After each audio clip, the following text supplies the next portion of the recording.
Assalamualaikum warahmatullahi wabarakatuh. Selamat datang di podcast saya. Hari ini saya akan berbagi sesuatu yang spesial, yaitu tentang pelayanan. Jadi, teman-teman mungkin tahu bahwa sebuah instansi pasti ada bagian pelayanannya. Tapi detail pelayanan itu ngapain sih setiap hari, ketemu berapa tamu tiap hari, tamu dari mana saja, dan segala macam hiruk pikuknya.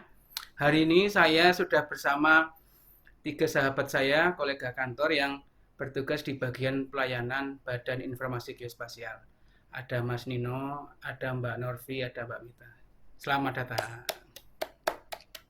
Oke. Gimana ini, sehat ya semuanya ya? Alhamdulillah. Alhamdulillah sehat. Oke. Ini masih pada lancar nggak ini puasanya ini?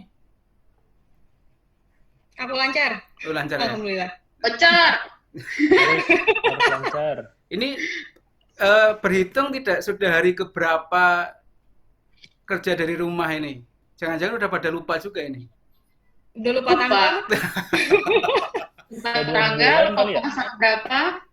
Yang jelas per 17 Maret ya, seingat saya ya. 17 Maret, Hampir 2 bulan. hampir 2 bulan. Jangan-jangan jalan ke kantor lupa juga ini. Bahaya. Bahaya. Iya, Saya gini kantornya teman-teman. pindah kali. Ngantor-ngantor di Kalimantan ya. Aduh. Ya, ini kan tadi menarik ya tentang bagian pelayanan. Pelayanan itu kan kalau sepemahaman saya itu kalau di sebuah band itu kalau saya sih kayak vokalis lah yang paling sering ditemuin orang, paling sering ngomong. Kalau jadi frontman itu istilahnya ya, atau kalau ini cewek-cewek itu front woman lah gitu. Jadi wajah BIG itu mungkin dikenal orang luar, masyarakat luas itu dari pelayanannya gitu kan. Nah sebenarnya pelayanan di BIG itu ngerjain apa saja nih saya juga belum begitu detail mungkin ya tahunya ya. Mungkin silakan dari Mas Ino mungkin mulai menjelaskan sebenarnya ngapain aja pelayanan di BIG itu. Jadi kalau di BG itu ada pelayanan yang kita biasa layani. Hmm. Itu ada produk digital. Nanti disempurnakan oleh Mita dan Opi. Ada yang digital, ada juga yang cetak. Nah, pelayanan kami itu ada di BG, kantor BG sendiri. Jika teman-teman kalau datang itu persis di dekat pos satpam. Jadi gampang nyarinya. Jadi ada tulisan gede ngejeblak pelayanan terpadu informasi geospasial kayak gitu. Nah, di situ datang aja. Nanti terkait data-data geospasial itu bisa diminta seperti kalau yang biasa diminta itu PT RBI kalau yang datang untuk di PT RBI. Kalau RBI itu kalau yang teman-teman yang belum belum hafal atau belum tahu itu namanya RBI itu Rupa Bumi Indonesia. Nah, seperti itu. Atau peta topografi ya dulunya kalau nggak salah namanya. Jadi itu yang biasa dilayani PT RBI, terus ada konsultasi, pemetaan, terus juga ada juga yang seperti data course. Nah, nanti data course nanti Mbak Mita yang menyempurnakan. Jadi lumayan banyak berarti ya ada produk-produk yang dihasilkan oleh unit-unit teknis di PIG gitu ya, kurang lebih seperti itu ya. Mungkin ada tambahan mungkin Mbak Mita atau Mbak Novi silakan. Mungkin tambahannya kalau tadi kan Mas Nino ngejelasin tentang produk-produknya. Kalau dari produk itu sendiri ada 2 sistemnya Mas. Ada layanan penjualan dan ada layanan permintaan data ₹0. Jadi kalau yang penjualannya itu berbayar masuk ke PNBP-nya BIG. Sementara kalau misalnya yang permintaan ₹0 itu beberapa kriteria bisa minta langsung ke kami dan mendapatkan produk-produk tersebut secara ₹0. Biasanya itu untuk kalangan akademisi, kementerian lembaga, peneliti, dan lain-lain. Mungkin Mita ada yang mau tambahkan? Ya, jadi sudah dijelaskan oleh Mbak Norvi dan Mas Nino, itu merupakan layanan produk. Selain layanan produk, kita juga ada layanan jasa. Nah, layanan jasa ini macam-macam juga bentuknya. Ada layanan jasa pemetaan, layanan diklat juga ada. Nah, contoh layanan jasa pemetaan itu misalnya untuk batas desa.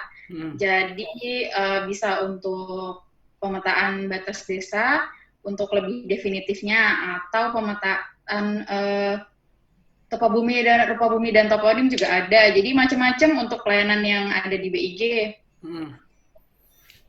Lengkap banget ya. Sehari itu bisa nerima berapa tamu sebenarnya?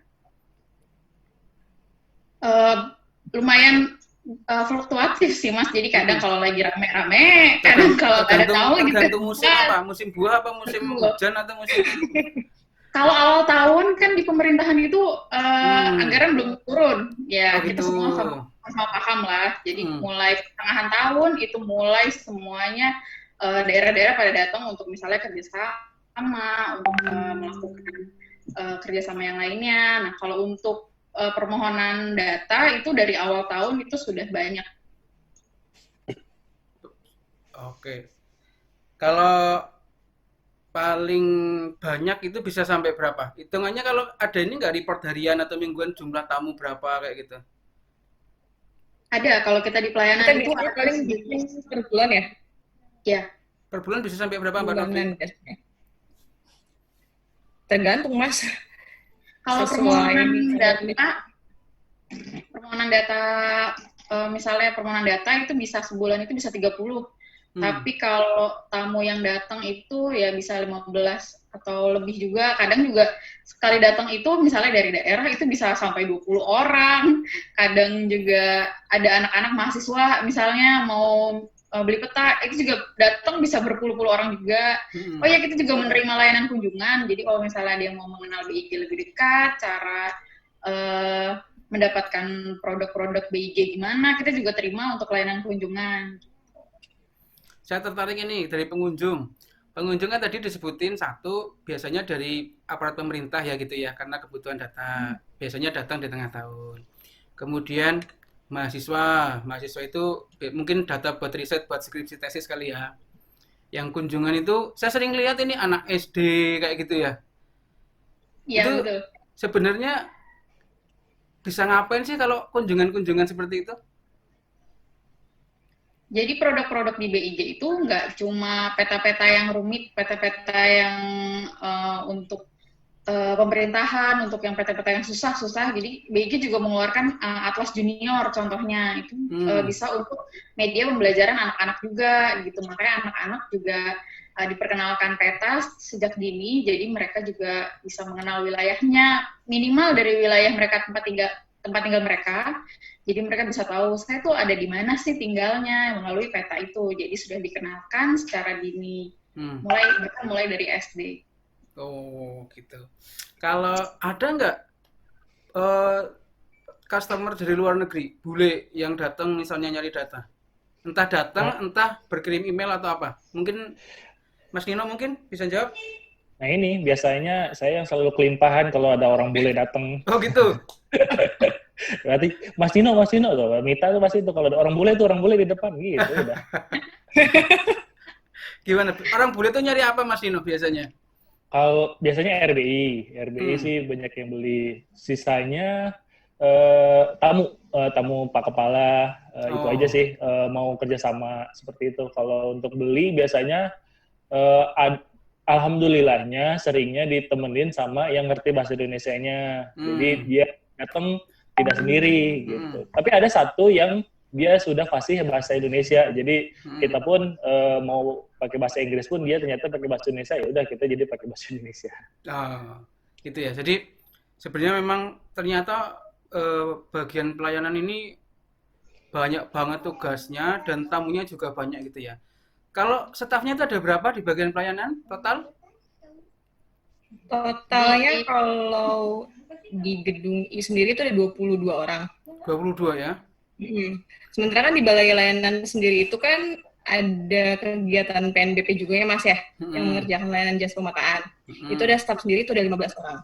Oh gitu, khusus yang PNBP ada 15 orang ya. Saya sering lihat ini, teman-teman pelayanan ini pakai seragam gitu. Itu seragaman tiap hari atau gimana? Kayaknya seru juga ya. Jadi kantor dulu, Bakosur Tanal itu punya seragam loh, jangan salah.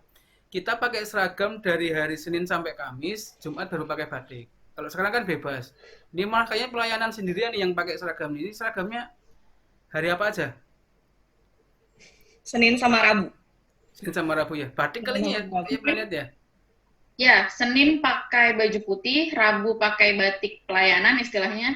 Jumat kita casual, jadi casual tuh boleh pakai kaos karena kan banyak yang olahraga. Nah, hari Jumat itu boleh casual, jadi kita boleh pakai sepatu olahraga, boleh pakai baju olahraga, tapi tetap sopan dan rapi. Oh gitu. Sama ini saya juga sering lihat lah kalau pas berangkat itu ada apel. Apel itu ngapain sih pakai apel gitu ya? Maksudnya apa saja yang dilakukan di apel? Kalau telat-telat ada nggak yang sering telat-telat? Ada punishment-nya apa nggak? Disetrap mungkin atau apa? Jadi gini, kan Bu Retno itu punya punya visi gitu. Pengen pelayanan di BG itu seperti di swasta gitu. Jadi nggak kalah sama di swasta. Ya udah akhirnya teman-teman di sini ngasih ide lah kita. Bu, gimana kalau kita tiap minggunya pakai seragam yang tadi dibahas. Lalu sebelum di BG kan berlatar belakang di perbankan. Nah, di perbankan memang wajib tuh untuk ada morning briefing. Ya udah akhirnya saya coba ide ke teman-teman di sini dan diterima sama Bu Retno juga. Ya udah akhirnya itu diterima dan dilaksanakan sampai sekarang sudah menjadi budaya kerja di PTIG. Yang dibahas di situ apapun sih sebenarnya, dari informasi tentang informasi tentang kepegawaian, informasi tentang gaji, informasi tentang gosip. Oh gitu ya? Iya, semua ada di situ. Terus tapi ya kapan-kapan saya pengen ikut lah briefingnya kalau kayak gitu. Boleh. Tapi katanya jam 7.45 ya, Mas? Nah itu, ini yang menarik ini. 7.45 sudah mulai. Banyak yang sering telat nggak? Atau ada yang langganan telat? Ada aja. Ini Mita aduh kadang-kadang tuh. Iya. Kalau Nino yang paling rajin dia kalau telat gimana? semuanya. Ada hukuman atau gimana? Kita sih Kalau telat gentleman agreement. kadang disetrap juga di depan. Oh gitu. Oh ya, kalau baju nggak sesuai, misalnya hari Rabu nggak pakai baju batik pelayanan, itu disetrap Mas di Oh depan. gitu. Wah ini. Iya. Jadi kita diem di depan. Gentleman agreement sih kalau tiga kali telat suruh beli makanan. Gitu Iya, aja. di Balai Layanan juga ada Employee of the Month loh, Mas. Udah pernah lihat belum? Aku ini mau tanya lagi. Jadi memang benar satu yang aku sorotin, bukan aku sorotin ya. Aku menikmati di pelayanan kalau pas seringkali kan rapat juga di pelayanan. Satu, minuman gratis. Itu ada minum, ada makan. Wah, itu mumpung gitu ya. Mumpung pelayanan bisalah 1 gelas Milo gitu. Sama pernah lihat tempelan tentang Employee of the Month. Jadi, apa sih Employee of the Month itu? Employee of the Month itu jadi kayak petugas yang paling rajin di bulan itu gitu. Jadi rewardnya berupa pulsa pajang di foto dan pulsa Rp100.000, lumayan gitu ya Mas. Ya? Fotonya dipajang ya? Ya, jadi itu Employee of the Month itu juga hasil voting dari teman-teman di Balai Layanan. Jadi setiap morning briefing setiap tanggal 1, kalau misalnya weekend di tanggal 1-nya di weekend, misalnya di tanggal 2-nya. Awal bulan lah pokoknya itu kita voting, jadi kita kasih kertas seluruh pegawai yang hadir, terus ditulis namanya siapa yang menurut kita kinerjanya paling rajin di bulan itu. Akhirnya ditetapkanlah Employee of the Month itu tiap bulan.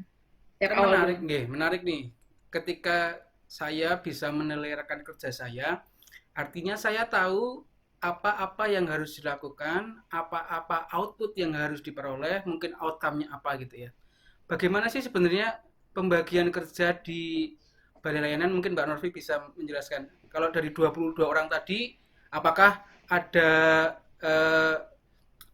piket misalnya, apa sih shift-shiftan atau seperti apa?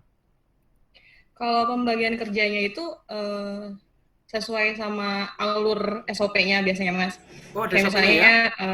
Ada SOP-nya pasti.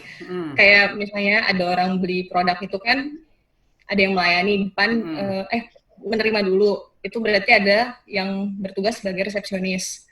Selanjutnya ada petugas layanan produknya yang nantinya akan memberikan informasi terkait produk-produk yang akan dibeli. Selanjutnya jika mereka sudah fix mau beli, itu ada kasir. Terus ada juga yang bertugas di bagian gudang buat menyiapkan petanya, dan ada juga yang menyerahkan petanya. Dan kalau untuk tiket ada Mas, kita udah ada setiap minggu ya dibikin jadwal-jadwalnya per hari biasanya. Oh gitu. Dan sekarang pun waktu pas kita WFH ini kita tetap tiket online Mas di aplikasi sigis@big.go.id. Jadi berarti satu sudah ada SOP, yang kedua sudah. Apakah sudah diatur misalnya ketika seseorang pengen beli ini maka dia harus terlayani dalam sekian jam misalnya, itu diatur juga? Ya, betul.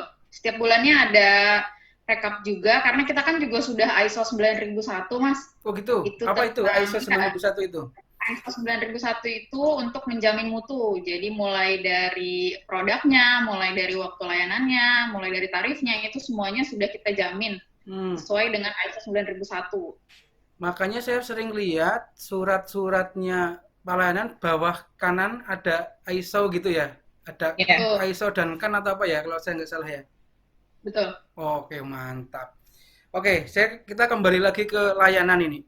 Kalau tadi kita membahas berarti kan setidaknya ada 4 ya atau 3. Pertama ada layanan produk, ada layanan jasa. Kemudian ada yang layanan 0 rupiah. Ada layanan apa lagi tadi? PNBP. PNBP itu lebih ke jasa ya Mas. Lebih ke jasa ya. Oh, dan PNBP itu ada penjualan produk juga. Berarti secara umum ada 2, jasa dan produk yang detailnya tadi ya, banyak tadi itu ya.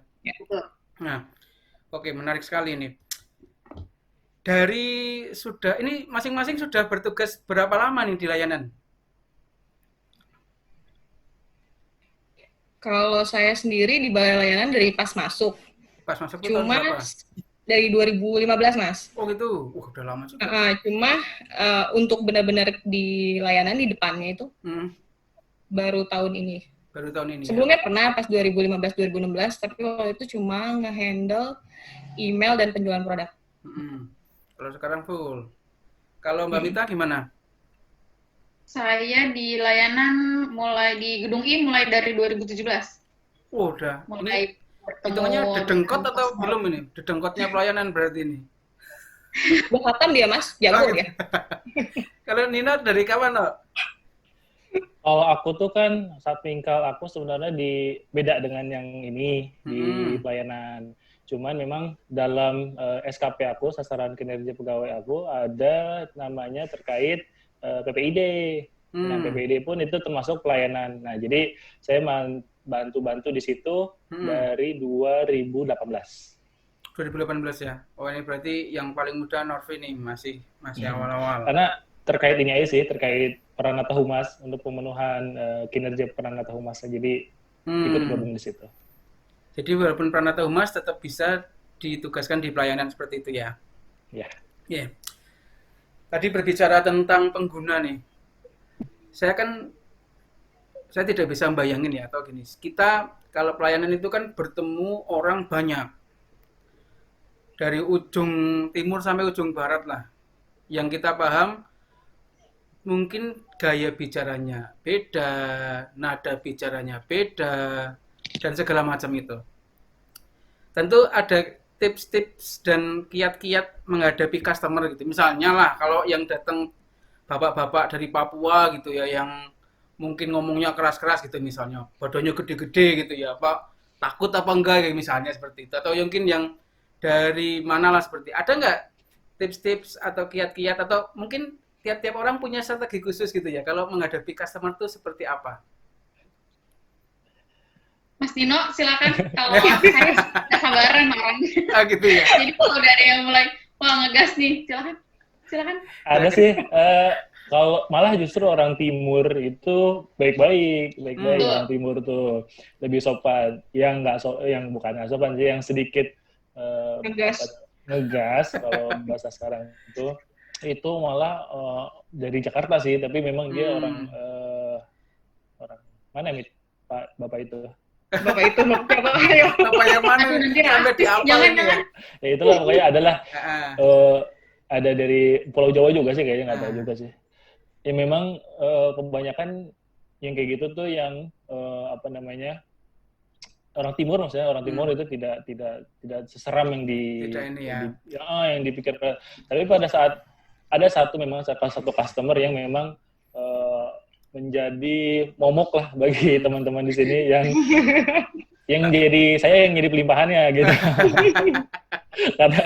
Karena mereka sudah beberapa orang yang menghadapi tapi mereka tidak berhasil Oke. gitu. Berarti Kalau intinya, pada saat itu oke, gimana?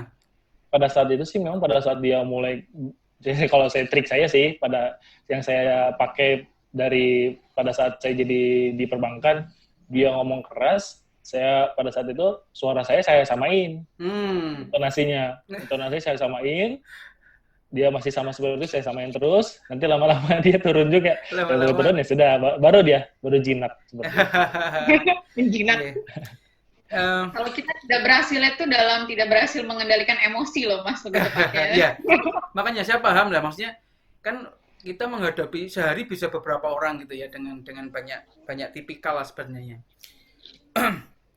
Jadi memang ada, karena memang tadi ya saya menganalogikan kalau pelayanan itu wajah BIG, orang mengenal BIG dari pelayanan gitu ya. Oh, mau wajahnya ganteng, cantik, seram, enggak kan dari teman-teman pelayanan nih. Jadi saya kira memang kalau sejauh ini berjalan lancar, ratusan orang sudah dilayani, saya kira memang sudah punya tips dan trik khusus gitu ya, masing-masing orang lah, masing-masing teman-teman yang kerja di layanan.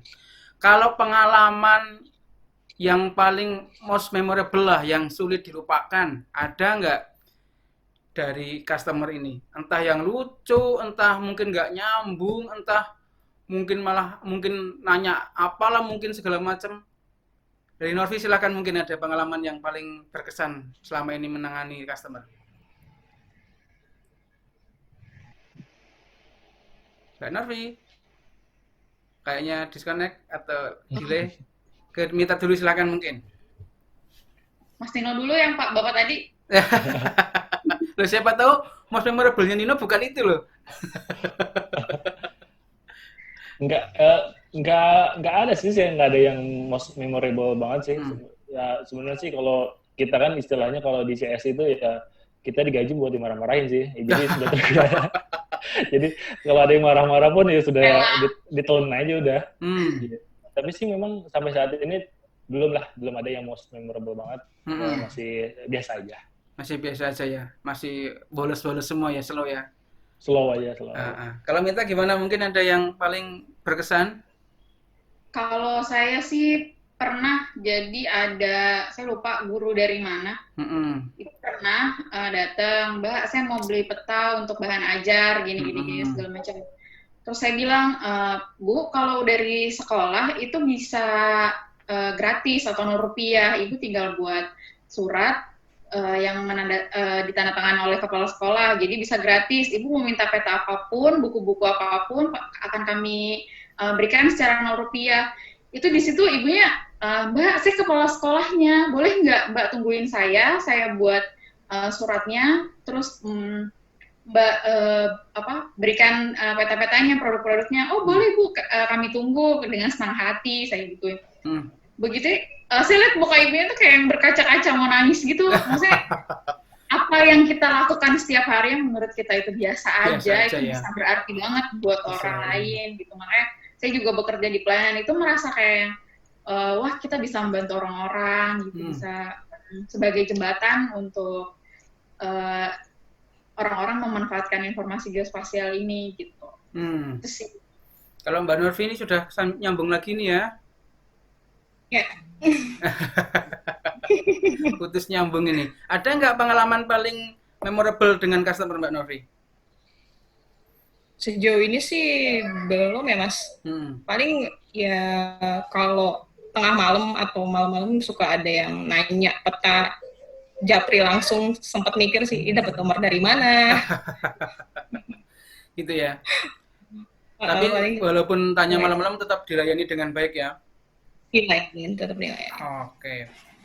Terus ini tadi kan Mbak Norvi bilang pas awal-awal itu ketika saat ini kita masih PNS, masih kerja dari rumah atau work from home itu masih ada piket online gitu ya. Jadi masih ada. pelayanan di BIG selama pandemi atau kondisi darurat seperti ini seperti apa kerjanya? Satu, apakah masih ada yang nyari data baik produk maupun layanan atau malah nggak ada? Atau malah jadi tambah banyak gitu? Silahkan mungkin. Kalau data tetap selalu ada permintaan karena kan kita masih membuka layanan data itu lewat email. Email itu pasti dibalas terus kan. Terus kita juga ada piket online yang diisi gesit @big.go.id itu. Kalau permohonan data kayaknya jumlahnya nggak terlalu signifikan berubahnya, Mas, tetap sama lah ya. Sama banyaknya kayak hari-hari biasa. Cuma mungkin kalau layanan penjualan yang berkurang ya. Oh, penjualan ya. Oke, mungkin yang lain mau menambahkan, mungkin Mita atau Nino? Ya, kalau penjualan produk cetak kan karena fisiknya harus ada di kantor, sedangkan kita nggak boleh ke kantor. Jadi penjualan produk cetak benar-benar ditiadakan. Jadi kami kalau ada yang minta cetak, kita arahkan untuk download peta digitalnya. Terus kalau untuk layanan data course itu sekarang kan sudah Rp0, itu malah makin banyak sekarang. Makin banyak ya? Makin banyak. Tetap kita layanin via email juga. Terus kalau layanan data-data misalnya yang dari daerah, dari mahasiswa itu juga tetap berjalan untuk data-data yang bisa kami layani. Jadi kalau untuk data-data yang ukurannya besar atau datanya harus kami grab di kantor juga itu untuk sementara ditunda dulu sampai kita bisa work from office lagi. Oke. Mungkin Nino ada tambahan? Ide, Mas? Oke ya. Oke. Sekarang inilah akhir-akhir ngobrol kita ini. Kalau masing-masing diminta untuk boleh berharap gitu ya. Layanan BIG itu apa sih yang harus ditingkatkan atau mungkin diperbaiki kualitasnya sehingga dapat lebih melayani customer dengan lebih baik lagi. Mungkin dari Nino, silakan Nino. Kalau kami sih sebenarnya kita tuh masih kekurangan peta-peta RBI yang terbaru. Jadi yang kita kasih itu paling baru itu di Kalimantan, adanya di tahun 2007 ya, Mit, kalau nggak salah ya. Apa 2000 berapa ya? Kalimantan masih cetaknya? Cetaknya 2000 berapa? Kalau cetak Kalimantan masih 80-an. 2000 berapa? 90-an.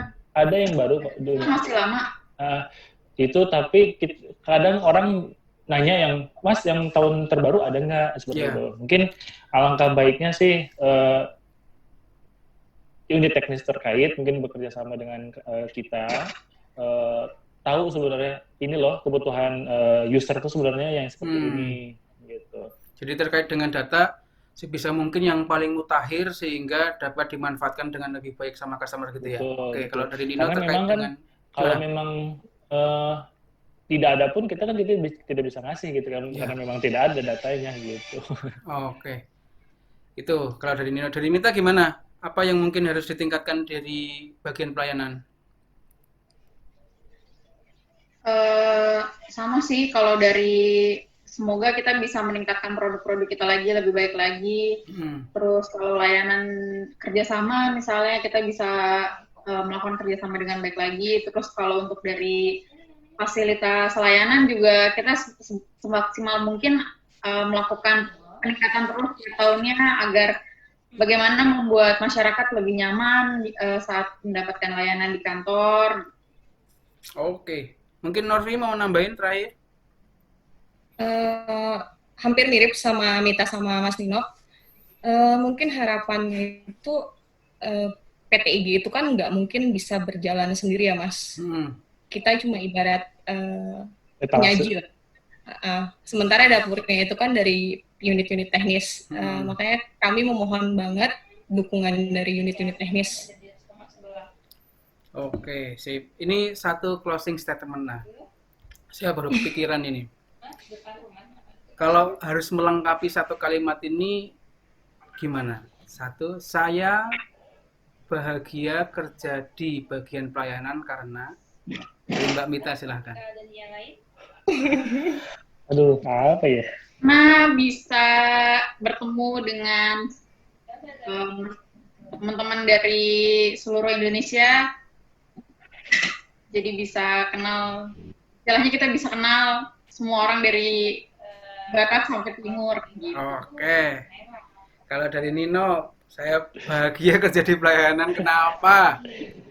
Saya bahagia bekerja di pelayanan karena bahagia bisa melihat senyum user yang bisa kita bantu. Wah, mantap. Betul kan? Norvi, sekarang Norvi itu bahagia. Jangan-jangan Norvi nggak bahagia nih kerja di pelayanan nih. Oh, bahagia ya. Jadi saya bahagia kerja di pelayanan karena apa ini? Pertama mungkin karena orang-orang di pelayanannya seru-seru, kekeluargaan banget. Dan ya kayak mereka kayak Nino sama Mita, kita bisa langsung ngebantu. Kita langsung bisa ketemu sama user-user. Dan yang pasti kita bisa silaturahmi sama banyak orang. Gitu ya. Oke. Saya kira jadi ini terus terang saya jadi tahu agak banyak gitu ya. Mudah-mudahan ini nanti video ini setelah dilihat lebih banyak orang, didengar lebih banyak orang, mudah-mudahan lebih dapat menjadi media untuk memahami dan mengerti bagaimana sebenarnya pelayanan di kantor kita berjalan dan ternyata ada effort-effort yang juga ekstra dari teman-teman untuk melayani customer dengan sebaik-baiknya, gitu ya. Oke, saya kira cukup ngobrol-ngobrol hari ini. Saya berterima kasih banget ini diberi banyak wawasan baru terkait pelayanan. Mudah-mudahan video ini nanti di-upload di YouTube dan ada podcastnya banyak yang berinteraksi sehingga kita nanti bisa bertukar informasi yang lebih lagi tentang pelayanan. Nanti kalau misalnya ada pertanyaan atau apapun terkait pelayanan, bisa langsung aja nih di bawah ini. Edit ya mas? Edit. Nanti aku tambahin. Ada di sebelah sini, ada di sebelah sini, sebelah sini. Gitu. Di sini nih. Alamat URL-nya pelayanan adalah sigesit.big.go.id, emailnya di info@big.go.id. Ada WhatsApp juga, boleh WhatsApp di 08 1-nya 4 kali 95005. Oke, siap. Terima kasih. Oke, saya kira demikian. Terima kasih Mas Nino, Mbak Mita, Mbak Norvi sudah bergabung. Sampai jumpa di lain waktu. Sampai jumpa. Dadah. Sampai jumpa di kantor. Dadah.